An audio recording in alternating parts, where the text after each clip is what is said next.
Hi, I'm Michael Wan, News Director for Radio Korea. And thank you for joining us on Culture Shock. I am Young Kim, Contents Director here at Radio Korea. Today, we're going to speak with a very special guest who's actually had a long history with South Korea ever since 92 or even perhaps before. Lawrence Peck, the advisor to the North Korea Freedom Coalition, joins us today on Culture Shock. Yeah. Hi, thank you for having me. I'm a fan of the show, actually, Thank you. it's a double pleasure for me to be here. 북한 자유연합 고문, right? That's right, yes, North Korea Freedom Coalition advisor. I'm also affiliated more recently with a group called AKUS, America Korea United Society. Yeah. So Lawrence, you're one of the leaders regarding North Korea here in Southern California. Why did you get so interested about North Korean issues?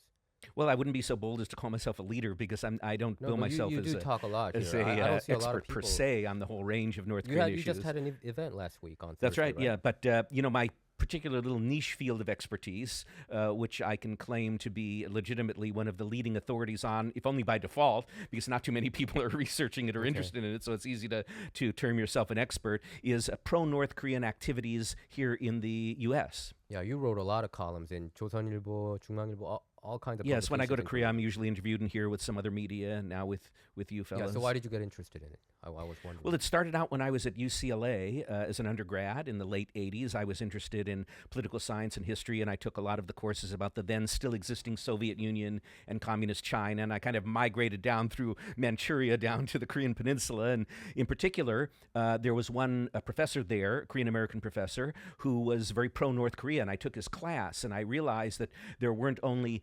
pro-Soviet communist and pro-Chinese communist individuals and groups in the U.S., but there were also, to my shock, pro-North Korean groups and activists here in the Southland. What was his name? His name was Yang Eun-sik, and he's still active, one of the elder statesmen of the Chimbuk Undonga, Jongbuk Undonga here in Southern California. The Jongbuk Undonga, right? Yes. So he was actually a professor at UCLA, so a lot of what he was teaching, the material and the sources behind it may have included this stuff, right? Yes, well, he was not a professor in the sense of teaching a wide range of courses. I think they brought him on just for one or two courses, and there was a course on the Korean-American relationship, which I took with him. And, of course, he would be proselytizing for North Korea, spreading the propaganda. If I can give an example, this was, again, in the late 80s. So he would say, for example, that the 1983 Rangoon, Burma bombing, which killed a number of South Korean officials and Burmese. Aung San Tera 사건 for Yes, the Korean Aung San American, Tera sakon, and also the Pal 1983. Opal, the 1987 bombing of the Korean 858 airliner. 팔기 폭파 사건. Exactly. He claimed that both of those were committed by the South Korean government. He would not admit that they were North Korean terrorist acts. And this was he was holding classes in UCLA. Yes. I mean, did any of the Korean government know about this, or were they aware of what was going on? Did UCLA know anything about this? I'm wondering. Well, I assume they did, obviously, and I can't speak, obviously, for the U.S. or the Korean governments, but I know that those were in what I call the early days of the flowering of the pro-North Korean movement in the U.S., obviously before a lot of the websites and YouTube sites came up, so he might have flown under the radar a bit, but by that time he had already visited North Korea a few times, as a lot of the pro-North activists do. How come you did not follow his teachings, Lawrence? You're Well, professor. I'm Jewish, not Juche-ish. Oh, okay. Wait, Yeah. speaking of that, sorry, I saw an article earlier. A pro-North Korean website in Los Angeles promotes anti-Semitism. I think this was an article that was written about a year ago, or in 2017, around there. Tell us a little bit about this. I'm not exactly sure when it was written. To be Well, that was honest. particularly about the some of the pro-North websites, one of them here in L.A. being Minjok Tongshin, and one that I understand is based on the East Coast, the website KANCC of Jamie Dongpo Cheonguk Yonapwe, another Cheongbuk group. And both of these websites of these organizations would spew through their columnists and through sometimes their editorials some of the worst, not only anti-Semitic, but just outright racist content on their sites, but it was kind of, as I say, flying under the radar of a lot of folks in the non-Korean American community, obviously because they couldn't read Korean content, but also among a lot of Koreans because these were seen as fringe, crazy, pro-North Korean sites, and a lot of people didn't pay attention to them. But the only reason I wanted to expose them is because they were engaged in this rank racism and Jew hatred. Jew hatred. You mean Yes. anti-Semitism? Exactly, Spread exactly. it by the pro-North Korean groups. Exactly. Some of the most outrageous things in terms of opposing, for example, including articles that saying we're opposed to race mixing and the racial poisoning of South Korea. And in terms of Jews saying North Korea needs to use its nuclear weapons to create some kind of a solution to the Jewish problem, almost like Nazi or neo-Nazi rhetoric on their website. What do they mean by race mixing? Mixing between Jews and No. This Koreans? was about the American influence on Korea, mixing between Koreans and people of other races. Oh, so they're That against wasn't a mark which was specifically aimed at Jews. This was just aimed at all non-Koreans as part of their Minjokjuی ultra-nationalist kind of Keeping the race thing. pure. Yes, So exactly. do you think that's why there's a unification, not kind of like the Jews, Israel, and a pro-Israel group uniting together with anti-North Korean groups? That's kind of happening, right? Yes, well, I know here in Los Angeles, you probably heard of the Simon Wiesenthal Center Museum of Tolerance over Yeah. on Pico. The rabbi who heads it, Rabbi Abraham Cooper, happens to be the vice chairman of the North Korea Freedom Coalition, the organization to which I serve as an advisor, and he's been involved in North Korea human rights as well. Mm-hmm. You know, that Museum of Tolerance, just because you mentioned it, it is actually a very powerful museum with a powerful message. I really recommend everyone check it out. I remember when I was in high school, a camp counselor took me there, and it actually left me with a huge impression on really, you get a first bird's eye view on exactly what happened in history and how much terrible things happened during those days. But coming back, I think North Korea is kind of always a subject that comes up in South Korea. I did news and I was in media for South Korea, and it's a very big deal. You wrote an op-ed for Newsweek regarding the election of Yoon Suk-yeol. You know, he came in after Moon Jae-in, so that was about 5 years of a very sort of a left-leaning, I guess, pro-North ideology. And now Yoon Suk-yeol comes in. He was also here in America for a little while for the state visit. Yes. What did you think of that, and how do you think was the progress that he made with Biden's administration? Well, by all indications, it was a very successful visit. I personally think it was, but perhaps more importantly, a lot of the folks in D.C., the political class and the folks in the media also saw it, if they were unbiased, saw it as a successful visit. And I think the folks in Korea, except those obviously who were opposed to him for partisan reasons, also admitted that it was a very successful outcome of the visit. How did you like his rendition of American Pie? Well, I think I would have preferred Himang의 나라로 or something of that really? nature. I'm an old school guy, but But what do you think about pro-North Korean groups saying it's about time that we all get along? Why do we have to always have hostile relationships? They already have nuclear weapons, and what does it bring us? Just being going anti-North Korea all the time, anti-communism. Well, that's a wonderful idea, and it's a wonderful situation if it will come to pass. But the problem is, in order to get along, you have to stop the other side from beating you overhead with a baseball bat. And from that, I refer to the various criminal activities and other forms of military aggression, terrorist acts that the North is engaged in on a daily basis. As we sit here, the cyber attacks, the stealing of cyber currency, the hacking into hospitals, the providing of weapons of mass destruction related technology and conventional arms to terrorist groups and rogue regimes around the world, not to mention the horrific human rights abuses that it's subjecting its own people to, and the constant subversion that it's engaged in against the Republic of Korea, which has been in the news a lot lately with some of the Min No-chong individuals who have been arrested for allegedly spying on behalf of North Korea. So you mentioned cryptocurrency. Apparently, $721 million worth of cryptocurrency assets were stolen from Japan since 2017, according to a report by the Nikkei Business Daily. And that means about half of North Korea's missile program has been funded by cryptocurrency, and that's only cyber Japan. attacks, and that's only Japan. and that's amazing. Yes. I mean, that what they're doing. How do we? I mean, but they're going full force with this. They keep shooting rockets into the EC now over Japan. This is becoming very, very serious. I mean, where do you see this going? Are we getting anywhere? I mean, are talks in the horizon? I mean, can there even be an agreement under these circumstances? Well, as you know, we've had and the South Koreans have had a series of talks going back now to the early 1990s, and even before that to the early 70s. They had talks with Park Chung-hee, and then they had them with Kim Dae-jung, and then with some of the other presidents and their representatives, all the way up through the present, the previous administration, the leftist administration of Moon Jae-in. And it seems like a lot of these talks, there came out of it, I know in many cases, declarations in which the North and the South pledged to pursue amicable and friendly relations and not to engage in aggressive acts against each other. And of course, we know from our historical experience that in terms of the North, those agreements, those declarations weren't worth the paper that they were written on. Mm-hmm. There were 6-party talks. I mean, it was like 2-party talks or 3-party talks. They had That's all way kinds long. of various way- iterations. exactly, yeah. various Everything but a interactions. 10-party talk. Yeah, so it's been going on, and North Korea has continued to basically receive the aid that they needed through many humanitarian means, many other means, while just regretting to serve their people and continuing on with whatever they promised that they wouldn't do and whatever we're trying to deter them from. And aid from South Korea, and aid from the U.S., and aid from other parties. But Lawrence, let me be an apologist here. You know Okay. how I You'll really play feel devil's about North advocate, Korea. yeah. But I will play their advocate. Because of the sanctions, they're saying because of the sanctions, they have to earn money this way, in a dark manner because of the UN sanctions, and they feel squeezed. So what do you say to that?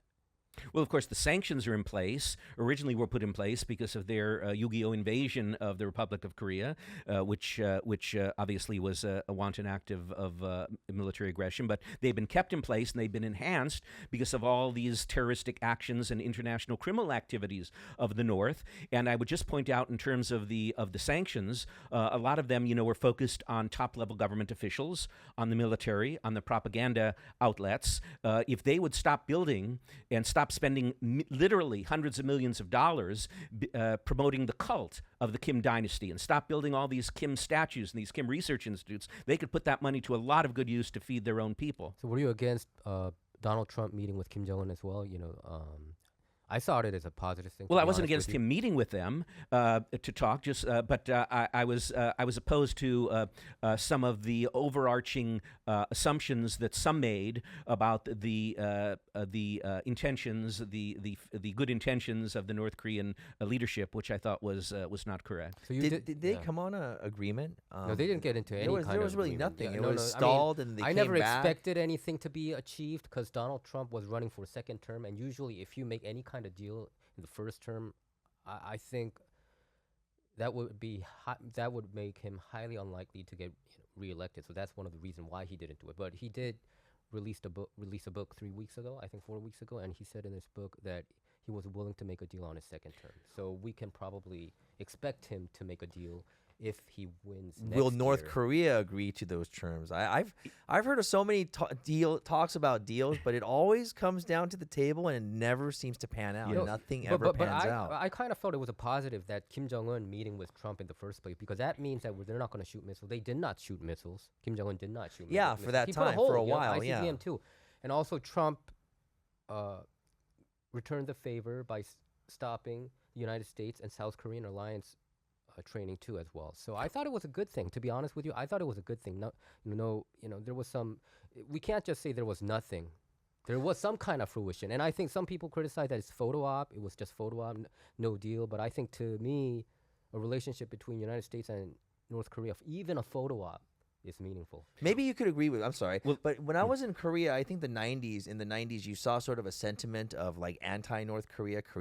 North Korea was the bad guys, and then throughout the 2000s, there was more of a let's be together, let's form this brotherhood again, and let's work towards peace. There was the Kaesong industrial complex that came up. There were a lot of efforts to really rekindle this relationship and to politically be at one. It always never worked out. There's always a problem that's been going on, and I think almost all South Koreans, they want reunification one way or another. But North Korea screwed that up too, because about the Kim Gang-san issue. Remember that? Yeah. They murdered a lady. I think they have a horrible PR team, whoever North Korea is. Is it because PR that was or- one of their revenue sources, and they killed shot a it by woman. themselves. It doesn't. Well, make sense. their PR team and their team which deals with international relations has a what you might call a high turnover rate, a revolving door rate, and that's because some of them get purged, and by purged I mean executed. For example, it was reported that after those talks with Trump, some of the officials, generals who were liquidated because it was seen as a failure in terms of North Korea didn't get what it wanted, and that was the good aspect of the talks with President Trump in Hanoi and then in Singapore, which is he refused to accede to their demands, which is, for example, an end to sanctions and an establishment of diplomatic relations on a no preconditions basis. And it was good that that kind of concession was not agreed to. Yeah, because Trump also told Kim Jong-un, hey, we know every inch of your land, and we know exactly where the nuclear weapons are planted. So you got to remove here, here, here, here, here. And Kim Jong-un said no. So that deal, I never expected any kind of deal to happen. But how credible are those horror stories of someone being purged or someone being re-educated, which means whatever. But how credible are these reports? Well, sometimes there'll be a North Korean official who'll just disappear for a while, and it's just because they're just not in the limelight, or we haven't heard from them, or they haven't been attending official events of the North Korean Workers' Party. But in many cases, we can have a good degree of trust and reliability in them because they come from some of those reports come from intelligence agencies, either the South Korean or the U.S. ones, and we're aware of those kind of situations. And of course, there are also rarely cases where the North Koreans themselves announced the purges, like Kim Jong-un's uncle, Chang Song-taek. That was obviously something that was announced to the world when they liquidated him. Mm-hmm. And Kim Jong-un Trump kind of praised him for showing leadership of getting rid of him, right? Kim Jong-un. I heard they fed him to the dogs or something. It's just like everyone's like, whoa. But Lawrence, what's your end game then? Do you think, or do you want to squeeze them out of poverty? Or what are we trying to achieve by doing this? It's like only I'm playing devil's advocate here. The people in North Korea, they're suffering because of these sanctions, not the top leaders like Kim Jong-un or the generals there. Well, I don't think it's necessarily the people who are the target of the sanctions. And as I said, money is fungible. So if the North Koreans really desired, they could do a lot for their populace in terms of feeding them. All they would have to do, for example, as a first step is to not spend these enormous amounts they spend on the military or on the Kim cult. And that would bring them immediately a lot of more money, as well as if they were to continue their cooperation with the South. They would be getting aid from the South, which has been willing to provide it to them, and from the U.S., as they were getting at one point. They could have used all that money to, at least to some extent, bring themselves out of the self-imposed poverty they've been suffering, because also of their Marxist ideology and their Marxist economic system. But do you concede the fact that North Korea having the nuclear weapons pretty much made them more protective? Untouchable? Yeah. Well, it's an aspect which they see as ensuring the survivability of their regime, obviously, and that's why they're very reluctant to, in any sense, give up that excuse the pun, trump card which they have. But that's why I think we need to keep the pressure on them, because the pressure is twofold. One, the pressure, as I said, a lot of these sanctions are focused at their military complex, at their government leadership, and secondarily, to keep the human rights pressure on them in the international community, which can only serve to maintain them as a pariah state and to prevent them from engaging in, at the very least, in a lot of the international mischief which they were previously able to engage in. For example, when they would have diplomatic relations with a lot of European and third world countries. In terms of Europe, they would engage in the smuggling of illegal substances, drugs, and what have you. And in terms of the third world, in Africa, they would be sending weapons and military advisors, which would engage in horrible atrocities in some of the internecine conflicts which were unfortunately taking place within African states. So you actually agree with Biden administration then? What I'm hearing, because Biden administration is putting a lot of pressure. Well, it's basically the long-standing U.S. policy of putting and keeping pressure on the North, because except for one little interregnum during the Clinton period when we had that irrational euphoria over the so-called 1994 agreed framework, which we later found out the North was not fully living up to in spirit, because they had a secret, an undisclosed uranium program.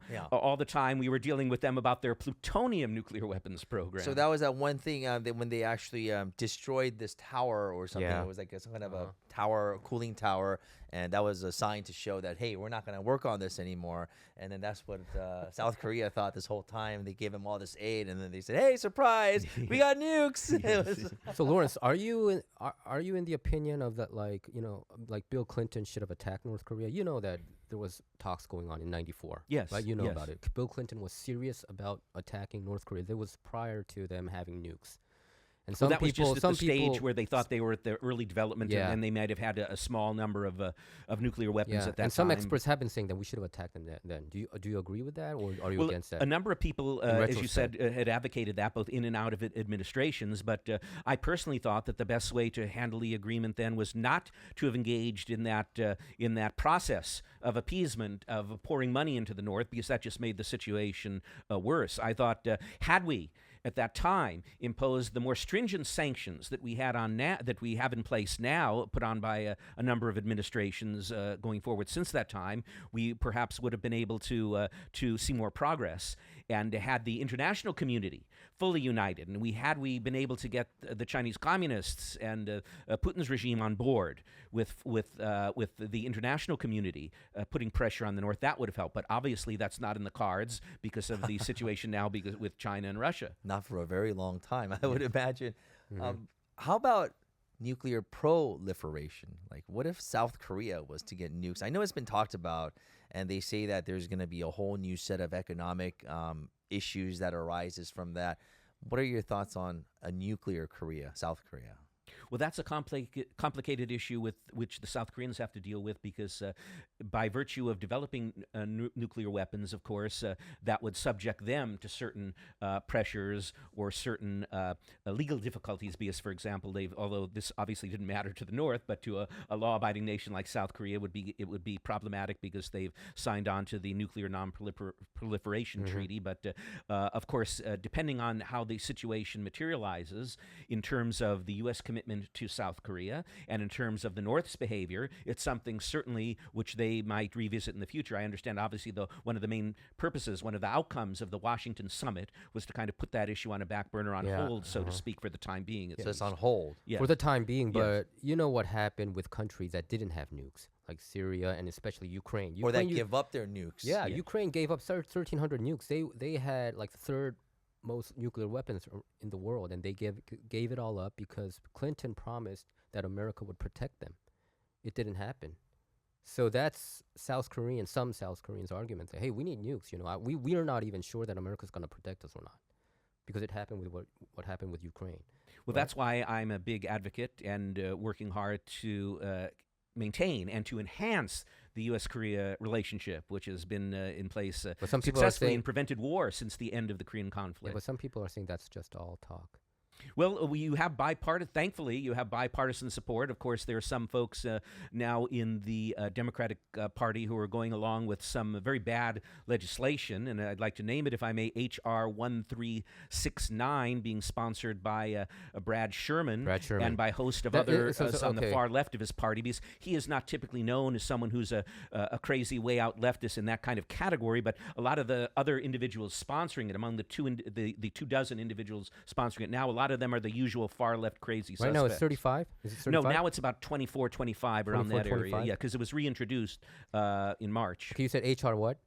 It's currently designated HR 1369. Yeah, when you say HR, that number, most people, our viewers, would not understand. So Well, that it's is also known peace colloquially as peace on the the, Korean Peninsula Act. Peace That's on the what you're Korean talking Peninsula about, right? Act, the very dishonestly named, because it's basically a bill of concessions to. It's basically a gift to the Kim Jong-un regime, because shockingly, I was actually surprised when I read it, because I had imagined that it would specify some things which the North Koreans were expected to do in order to be granted these demands, which it had been asking for decades, one demand being the establishment of formal diplomatic relations. So I had thought that the bill would include some quid pro quo, some kind of prerequisites which the North would have to agree to, but it includes nothing of the sort. It's totally a grant of concessions to the North without any reciprocal requests from the North, whether it's denuclearization or stopping their cyber crimes or human rights or any issue. It's just a complete gift to the North, and that was shocking to me about the bill. I don't think it's ever going to pass anyway.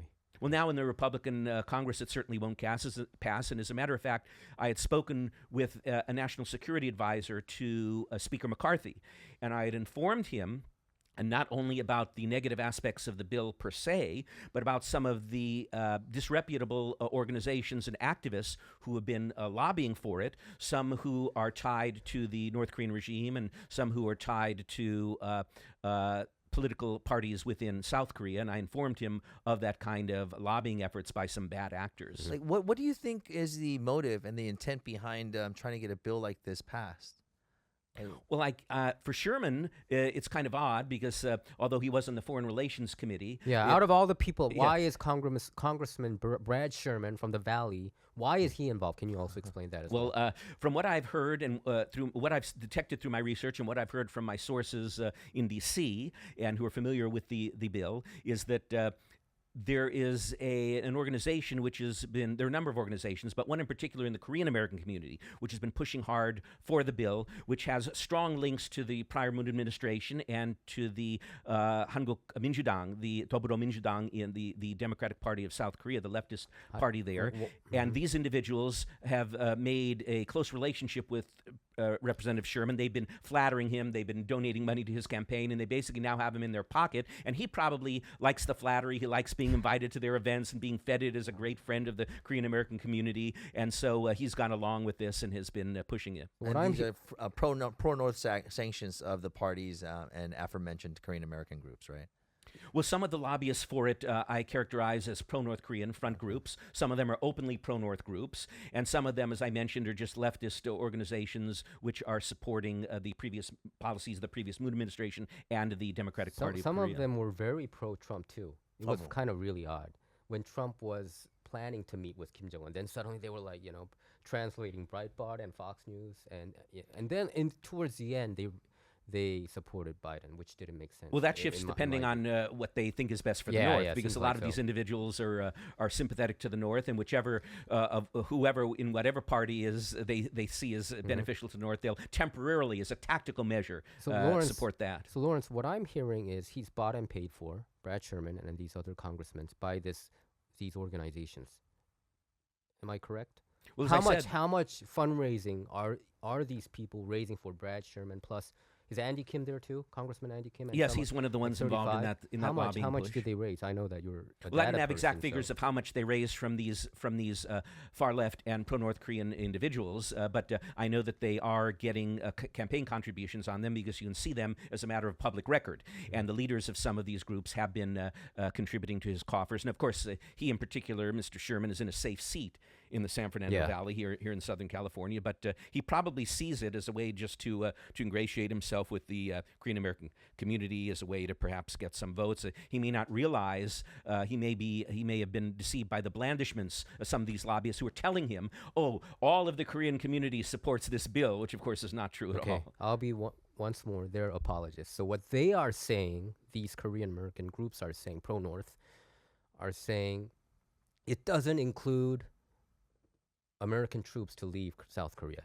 There is no clause in there. So what do you say to that?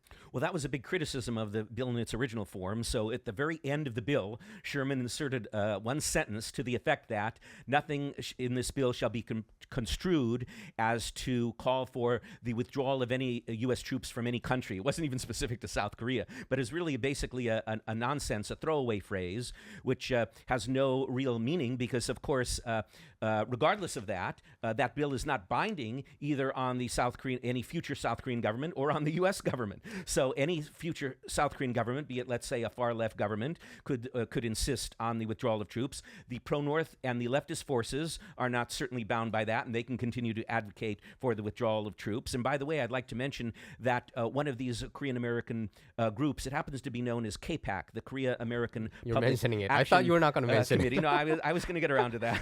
The KPAC, the Korea America Public Action Committee, and it's not Korean American, is it what? Korea American Public Action Committee. Okay. It's not a PAC. Some people confuse it as one. It's a 501c3 nonprofit, which actually should not, under a U.S.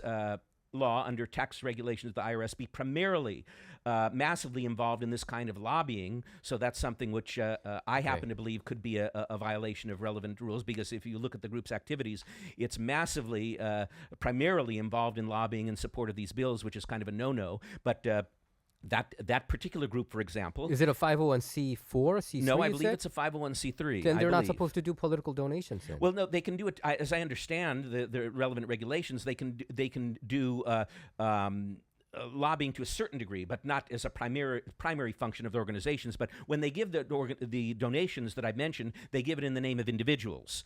So obviously, it's perfectly legal for an individual in their own name to give a donation. But I want to mention that that group in particular that I mentioned, KPAC, has some rather radical positions that they've been engaging in, rather radical affiliations, which the ordinary members of the group, the useful people who they have come to their meetings, who may not follow all of the intricacies of the group's policies, are really being deceived, I believe. Because, for example, the KPAC group has signed on to a statement calling for an end to U.S.-South Korean military exercises, which is a pretty radical left-wing position, one which the North supports, obviously.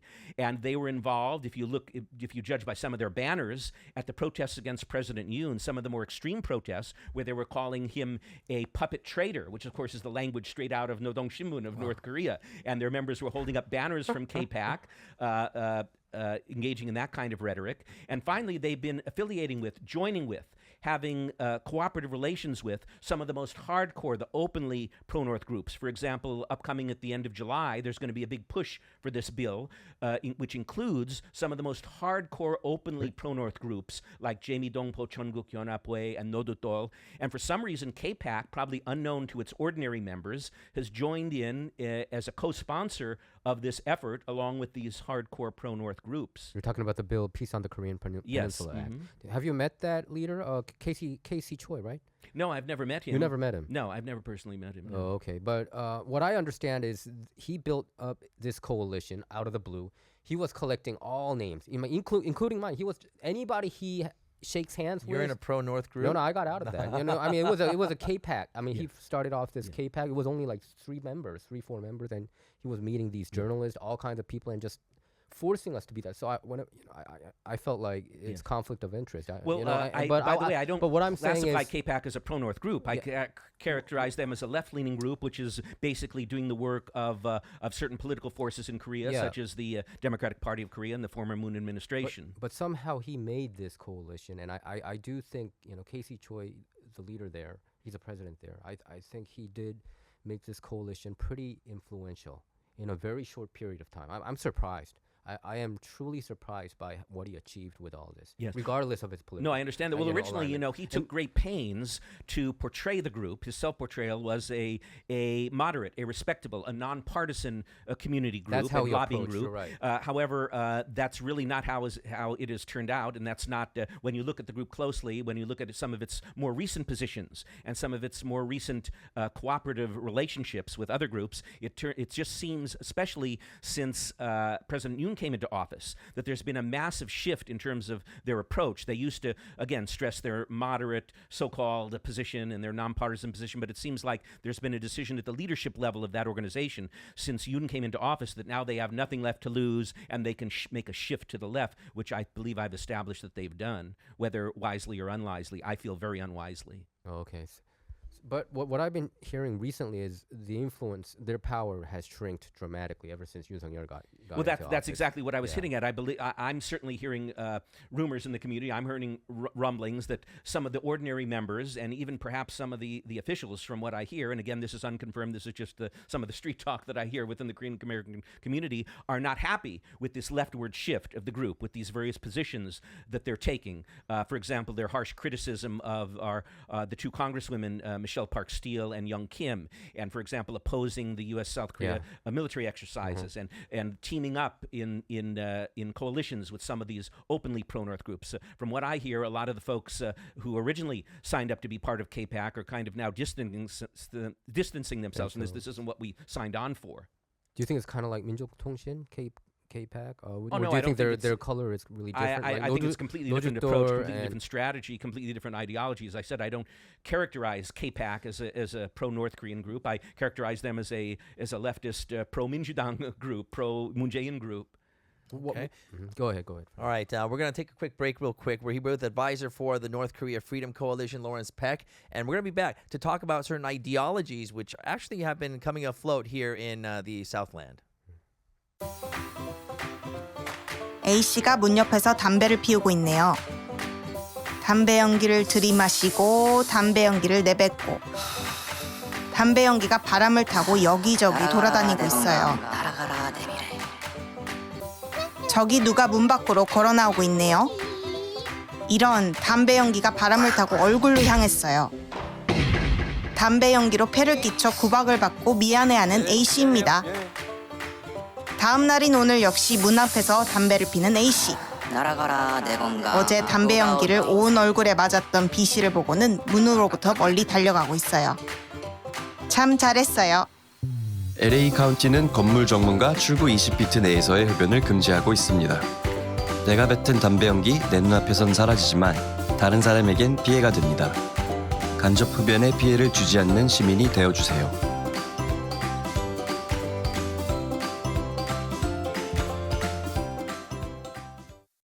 And you are joining us on Culture Shock. I am Young Kim alongside Michael Wan. And please like and subscribe. Yeah. Like and yeah, subscribe. you're We, have to right. keep, We we never never said that. mentioned We that. never mentioned it, you know? Actually, Paul Coe, he came up and he told us, hey, you guys should say that. So we're going to say that from now on. Because we want to make the content so good that people would just naturally do it. Yeah, well, there you go. Well, like and subscribe. All right, we're here with Lawrence Peck, advisor for the North Korea Freedom Coalition. And then we left off on ideologies. You know, these days I've been meeting a lot of people with communism as their ideology of choice. They feel that this is humankind, where we're at right now and how we've evolved as a species. We're down to where communism is the most logical choice. We see it here and there. We see pro-North Korean supporters, pro-China supporters. What are your thoughts on this? Even BLM, they say they're trained in Marxism. What are your thoughts on that?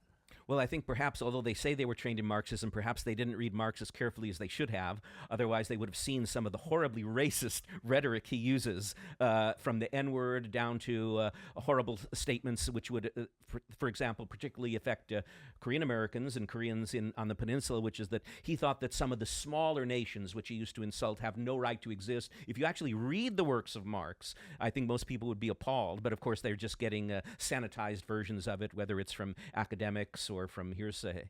You were saying that it's based on racism? No, I'm not saying it's based on it. Obviously, it's based on economics. But I'm just racism. saying, as an individual, he was even more than among his contemporaries. He was. I mean, he was really out in front, so to speak, in terms of bashing other peoples and bashing other races. You didn't hear some of the other philosophers of that area, of that era, rather, engaging in such blatant racist remarks, anti-Semitism, racism, etc. How about Lenin? What's your thought on Lenin? Well, in terms a lot of people are following it, actually, young people. Yeah, no, not in terms of race, but Lenin, of course, was the master theoretician and strategist. He took Marx's ideas and he applied to them a strategy for seizing and keeping power, and through means of secret police and repression. And of course, a lot of these people from these radical movements in the U.S. today, if they would be in the slightest degree after the imposition of any Leninist order, they would be immediately exterminated, just as Lenin's foes, fellow Marxists, were eliminated by himself and later through the massive purges by Stalin. A lot of these folks who went along even with left-wing ideologies or even Marxist ideologies, even some of the leading communists within the regime, whether it's North Korea, whether it's China during the Cultural Revolution, whether it's the Soviet Union during the Stalinist purges, loyal Marxists, loyal Leninists were liquidated in the same way that ordinary citizens were. And both of them don't believe in religion? No, well, the Marxist doctrine itself obviously views it as an opium of the people, and subsequent communist leaders throughout the world have seriously repressed religious believers and religious practice in whatever country was unfortunate enough to suffer under communist rule. So I've had someone explain it to me like this, you know. In a capitalist society, you have the conglomerates and the money-making the companies which monopolize on everything. They have all the money, so they influence with their money and lobbying lawmakers and people who are in government to do their bidding to make it all for them. So in the end, they get all the money, or all the guys with all the money, or the establishment is getting all the money, right? Under communism, if it's going to go like that anyways, they're saying, why not give government control of the money where they control, where everyone has an equal share? What are your thoughts on that whole ideology aspect of communism? Well, that's a biased picture of what I term the free market system, because it completely omits the ground level, the basic ordinary person's experiences with the free market economic system, which means the freedom of someone like you or like me to start up a business, to make something of themselves, to engage themselves in the market, to buy, to sell, to trade, to market a product, to have an idea which they can then bring to a larger society, to develop new drugs, to develop new versions of technology which can enrich the life of everyone. And I would say those are things which are diametrically opposed to the Marxist, the communist way of doing business and imposing economic rule. How about crony capitalism? Isn't there such thing as crony capitalism going on? Yes, like state Lehman Brothers capitalism, issue? crony capitalism. Those are two negative aspects of the phenomenon. But of course, those aren't purist ideals of a free market system. Those have to do with the individual greed, avarice of individuals, which of course pop up in any economic situation. In communist states, perhaps even more egregiously than in capitalist states. Mm-hmm. So you think that communism is a system where the leadership takes most of the money, so that's why it's corrupt, right? And don't evenly distribute it to the people. Well, you only have to look at the way that some of the elites in communist systems have lived, and by that I don't only mean having the power of life and death over their unfortunate citizens, but in terms of their lifestyles of having specific stores reserved for them and having specific schools reserved for them, and just living a lifestyle which is so far distant, so massively distant from the so-called proletarians who they purport to be representing and serving. Yeah. In your writing, did you criticize Shin and Me a lot? Shin and Me and Christine An? Right? I don't know if it was in my writings, but certainly in my interviews I have, yes. So we're going to have Shin and Me as a guest tomorrow. Oh, you're going to have her as a guest. So well, then I have some questions I thought you might want to ask her about. So she I went to can North suggest Korea them to you. numerous times, Yes. right? Yes. I think I understand that she's a U.S. citizen. So what's your issue with her and also Christine An? Well, my issue in terms of Shin and Me was that she was a supporter of this horrific repressive dictatorship and its megalomaniacal dictators when she would, for example, state in some of her statements that there's freedom of religion and freedom of worship in the North, which is absolutely false nonsense. When she would go to the North, and she would sing at one of the Kim cult festivities there, Taeangchol, the day celebrating the April 15th birthday of Kim Il-sung. Yeah. She would go and sing tribute paeans to the system, to the leadership there. And her comments, her refusal to comment, for example, saying no comment on the horrific human rights abuses going on in the North, her accepting invitations from the Workers' Party of Korea to be in the front row, so to speak, of their massive military parades, her close alliance with, her support for some of the most hardcore pro-North Korean fanatics here in the U.S., whether it was the late Rogil Nam, the racist pro-America hating editor of the Is Minjok Rogil Nam Tongshin site. racist? Oh, yes. Well, well, that, I mean, a lot of the what racism. kind of evidence do you have? Well, the about? contents on his site by does it his say? articles of people talking about the kinds of issues that I was mentioning to you before, the About, anti-Semitism. mixed racism? Yeah, well, that was actually on the Jaemidong Po Cheonguk Yonapwe, but on the Minjok Tongshin site, there have been insults against Koreans about how they have a columnist there who was talking about how the garbage nature of Korean culture and civilization, and of course a lot of the anti-Semitism, a lot of the attacks on Jews and on Christians you can find on the Minjok Tongshin website, and Shin and Me had been supportive of Minjok Tongshin and Rogil Nam. So are you saying these pro-North organizations, they're one of the leading anti-Semites that's going on in America right now? I wouldn't say they're the leading, but certainly within the Korean community they are, because the overwhelming majority of Korean Americans and Koreans on the peninsula have very favorable, actually, attitudes towards Jews, towards the State of Israel, towards the Jewish faith, because so many Koreans have had good experiences and personal relationships with Jewish people, and also so many Koreans are Christians, and they have that tie to Jews and the Jewish people. So this is a very outlying fringe situation where these people, it's really a function, I guess, of their hatred of anything that's not related to North Korea.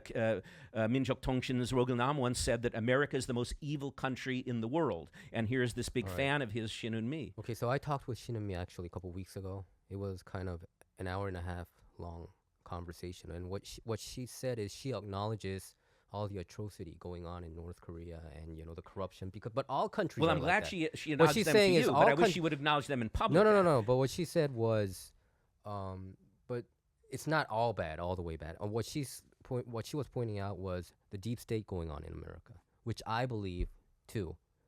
You know, we had numerous conversations. Yes, but about I want to the make deep sure state you going don't on. fall for her line, because I know, what she said, what someone I'm saying can is- easily say about Hitler's Germany. no, You could say, even- well, Hitler built the Autobahns, and Hitler pumped up their economy. So that's one of the oldest rhetorical tricks used by supporters of totalitarianism. So be careful not to fall for that well, line. no, I'm not falling for that because Yeah. I already believe that there is a deep state in America. I talked to you about it. The deep state. What I'm talking is these America, military industrialized complex going against these nations and creating wars, and especially I think Ukraine situation. I think there's a deep state involved. I don't know whether you agree with me on that. You know about the 2014 Euromaidan revolution. Do you know about it? Yeah. Well, what I'm saying is, with no, regard no, to But so what she was saying is, these deep state tends to gravitate towards these hostile situation. These military industrialized complexes. They generate revenue through hostile situations. Well, What do you say to that? that's the line. That's straight out of Nodong Shimun. That's the No, that's no, been the but- communist line at the Korean War. At the time of the But Korean I don't. War, I never read Nodong at the Shimun time in of my the Korean entire War, life. there were American communists, American leftists, who were claiming this war is not an instance of North Korean aggression. It's just the military-industrial complex needing to sell weapons. So that's why the U.S. had to invade North Korea. That's what they claimed. No, Lawrence. I never read Nodong Shimun in my life. Yes, I know that, but I I'm never- saying that's where but she I gets believe this that there is from. a deep She gets this state. from the pro-North movement. If you look at their websites, if you look what at I'm Minjok talking about Tongshin, is that's like, their line. No, A for lot instance, of people actually seem to believe what he believes. Yeah. What so he's what I'm pointing saying out. is, even with the Iraq war, did you support it? I'm sorry. Yes, I did support. You did support it. I Do you- supported do the you- overthrow do you of st- Saddam Do you Hussein. still Yes, I think did. that it was a good thing for us to, no, not us, United States government to attack pretty much, the UN attacking Iraq? Well, I the think it weapons of was mass wrong. destruction, Yeah, I think right, it was that wrong because time. there was no WMD. Back then, I thought it was real. I thought the intelligence community, what they were saying, 17 intelligence community, what they were saying was true. I thought so. Even KGB said, the Soviet Union intelligence Yeah. community said that Iraq had massive, weapons of mass destruction, but it was all. Well, I it was was a all supporter of the war nothing, because of the and war you know that, how many that he people was died waging there. against us. I was a supporter of the war because the war that Saddam Hussein was waging against us by firing at our aircraft, by being involved with terrorist acts against the U.S. So what I'm saying is, I think the American intelligence community, I think they are the deep state, in my view.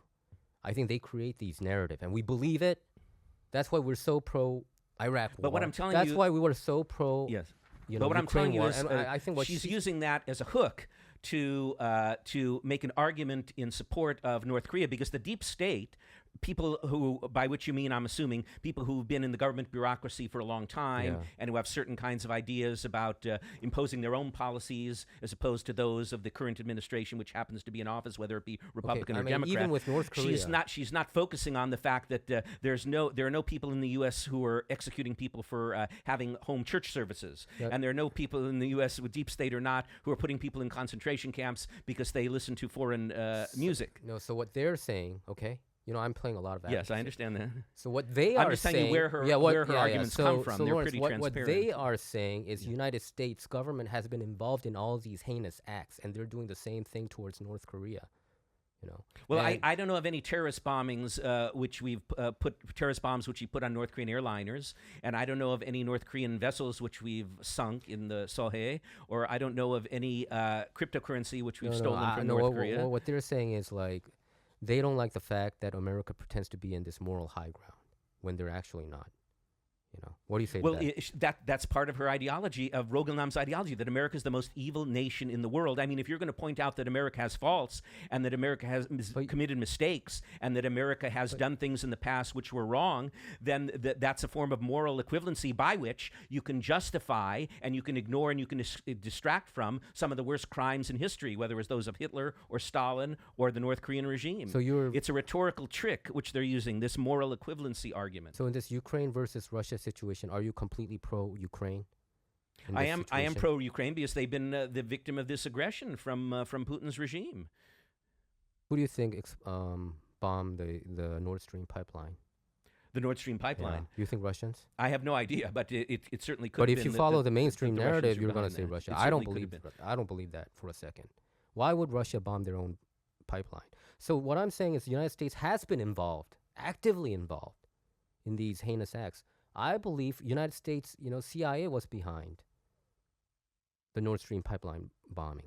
I see. And why I believe that is because Pulitzer Prize winning former New York Times investigative journalist named Seymour Hersh who many of his wrote a stories have been very, completely very, debunked. very long article about it, and it was super detailed. It was super He's detailed. really a fringe figure, and a lot of his I don't stories have been think he's completely fringe. debunked. I mean, look at the KAL-007 I don't think he's stories fringe. that he did. That Didn't was he also absolute criticize- nonsense when didn't- he was complaining that there was some kind of a plot and No, that it was Lawrence, clearly the but, Soviets who you know, shot down I'm not just playing that advocate aircraft. here So in this I'm just saying situation. he's the last person who you'd want to Seymour Hersh? accept He got from. a- Seymour Hersh, really, really just because- disreputable person. But he did win a Pulitzer Prize. I know that we're not supposed to Walter just... Duranty won a Pulitzer Prize for saying that Stalin did not repress the Ukrainians and there was no man-made famine in But the why wouldn't- 1930s. then That his name was Walter Duranty, and he received a Pulitzer Prize for spreading the most outrageous falsehoods. So Russia generates almost half of their GDP, what I understand, from the Nord Stream pipelines. Yes. Why would they explode that stream of revenue? For the same reason that Stalin had one of his key lieutenants, I can't a man believe- named Kirov, Lawrence, I can't believe you're assassinated. going with a mainstream narrative on this. It's one, not a man. mainstream narrative. It's an anti-Soviet narrative. no, it's no. a narrative based on the historical Do you know- practice but Lawrence, do you know of about the Euromate? Soviet KGB type So, leaders. guys, who's responsible for the drone over Russia? Because you have to understand that, That you know, one too. the That one US too.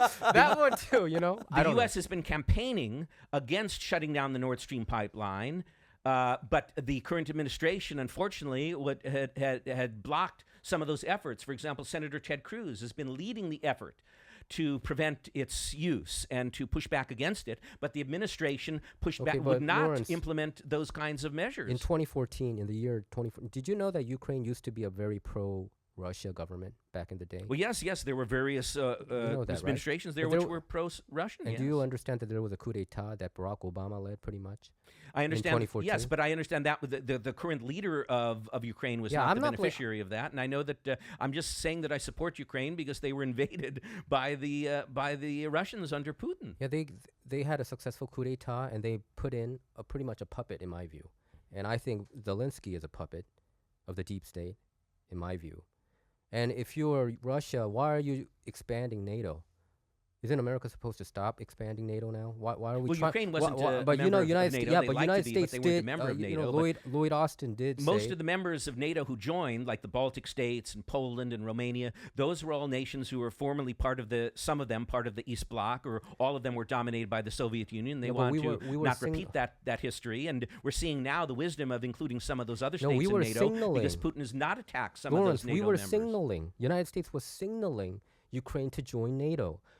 Secretary of Defense Lloyd Austin, in the year 2021, October of 2021, he said he would love Ukraine to join NATO. And isn't this a trigger? I mean, wouldn't we be triggered if, for instance, Russia has an ally with Mexico or you know? Well, and then that all put depends missiles on there? that all depends on intentions. No, It's like I just- it's what if NATO had ever attacked the Eastern Bloc, or if NATO had ever attacked the Soviet Union or attacked Russia.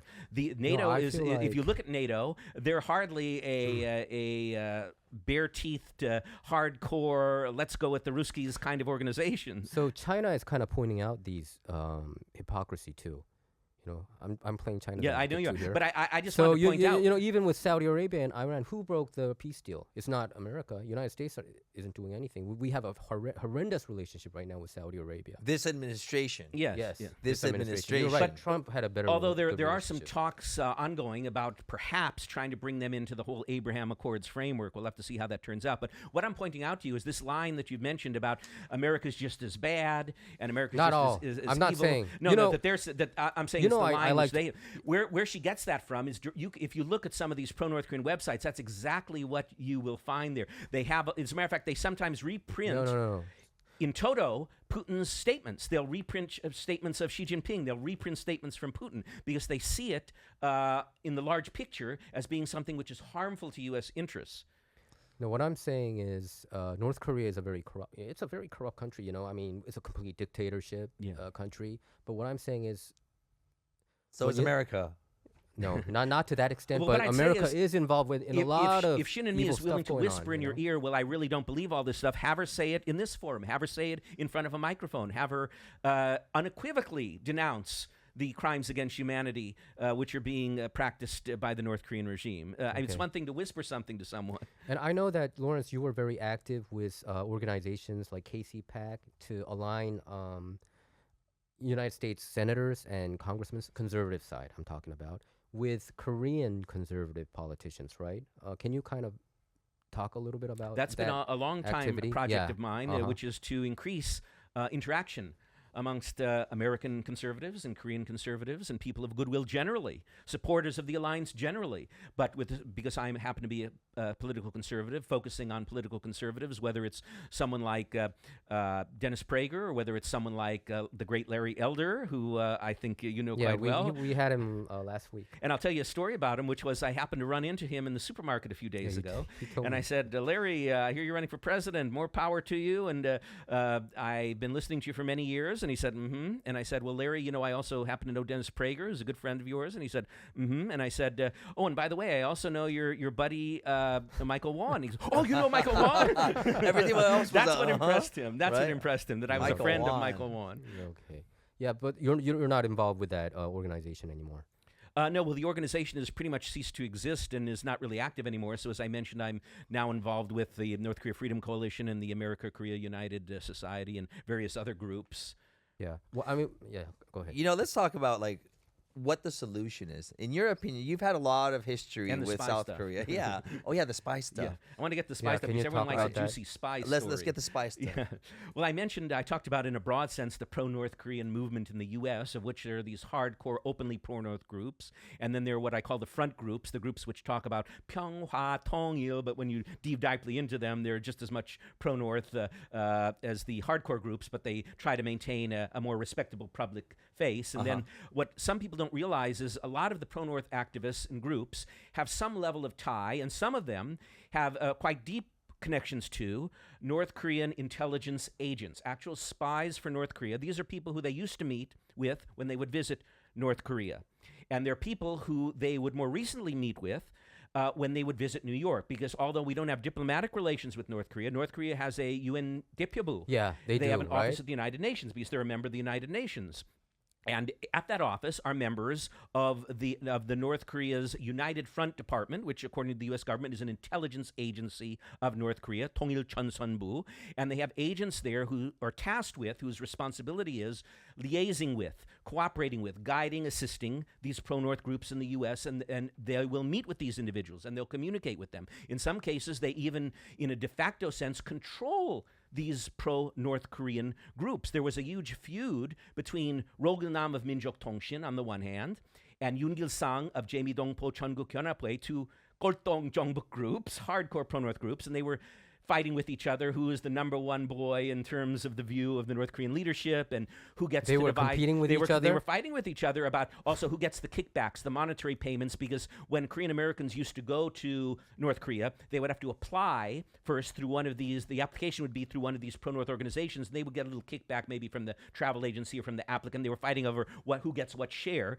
And finally, the situation got so bad that Minjok Tongshin Rogil-nam accused Yoon Gil-sang of KANCC of harassing, sexually abusing some of the young Jongbuk Undonga, some of the ladies who were at that time, some of them were working for a hardcore pro-North youth group called Nodutol, fanatically pro-North group, and they accused one another of sexually abusing some of the ladies in Nodutol. And at that time, Rogil-nam complained to the UN Depyobu, the gentleman there who controls the pro-North groups in the U.S. Get Yoon Gil-sang out of there. He's a bad guy. You know, we don't want him in that position heading the Jae-mi-dong-po Cheongguk Hyunapwe.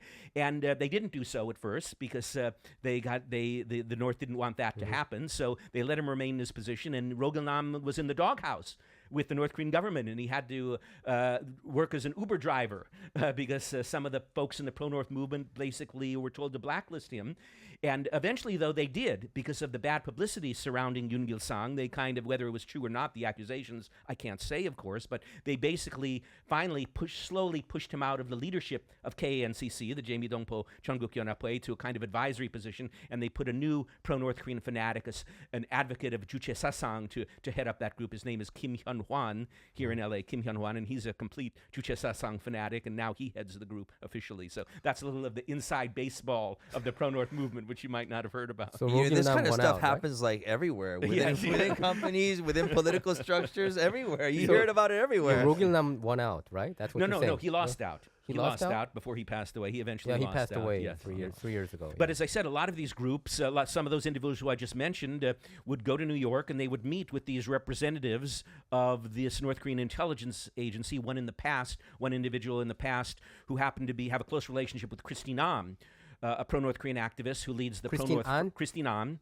who leads the pro-North Korean front group Women Cross DMZ, and it has a lobbying arm called Korea Peace Now. They've been lobbying a lot in D.C. For the demands of North Korea, some of the bills which reflect the demands of North Korea. And she would often meet with this fellow named Pak Chol and communicate with him, and he, in one case, would even provide her with some advice on what messaging to stress. And Pak Chol eventually was sent back to North Korea, and his replacement was a fellow named Ri Gi-ho, who was the intelligent agent there, and he would meet in New York and communicate with members of these Jongbuk groups, whether it was the Yugiro Shilchon Wiwonhwae or whether it was Jamie Dongpo Chonguk Yonapwe, and basically liaise with them. So it's not just a matter of American citizens expressing their God-given constitutional rights to lobby their representatives. It's people who actually have ties to hostile foreign dictatorships.